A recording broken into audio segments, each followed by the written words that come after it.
The base might have been in space. It had been built at enormous effort and expense.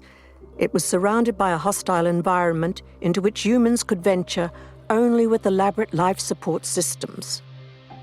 The base was the nucleus of an elaborate attack and defense system. Its inhabitants lived lives of constant tension, perpetually under the shadow of planetary annihilation. It might have been in space, but it wasn't. Space stations had proved too vulnerable, too exposed to spy satellites and the searing blast of laser beams. In the early years of the 21st century, mankind concealed many of its weapons of destruction beneath the seas. Seabase 4 crouched like a giant metal spider in the black depths of the ocean floor. It waited, like every other sea base, for any hint of an attack from the other side. Such an attack would unleash a swarm of proton missiles in massive retaliation. East confronted West, hostile, suspicious, waiting.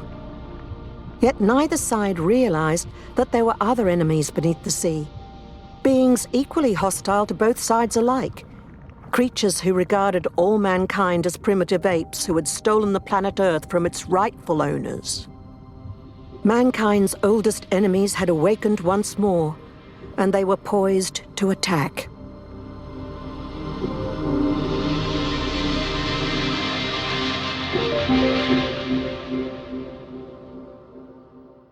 Outside Seabase 4 was only the cold green darkness of the ocean depths.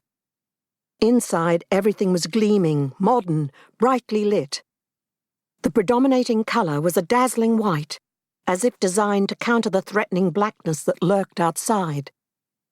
Seabase personnel moved busily along the corridors and catwalks, wearing the distinctive cross-belted coveralls of the undersea service.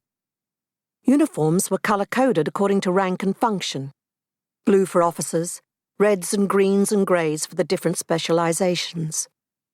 Moving amongst the brighter colors were the drab khaki uniforms of the radiation squad, responsible for the base's nuclear reactor.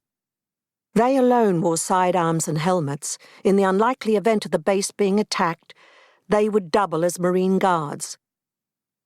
In the central control room, referred to as the bridge, instrument consoles hummed gently. Glowing blips chased each other across monitor screens, and the steady electronic beep of scanner systems filled the air. Commander Vorshak sat at the central command console staring broodingly at a monitor screen. Vorshak was a tall, dark-haired man in his mid-40s. Elegant in his dark blue coverall, Vorshak had the rugged good looks of a recruiting poster hero, much to his own embarrassment. Clustered around him were his officers, the ever-calm, coldly reserved Controller Nilsson, Lieutenant Preston, a pleasant, capable-looking woman in her 20s, Lieutenant Bulick, the burly combat officer in charge of the Marine Guard. There was an emergency.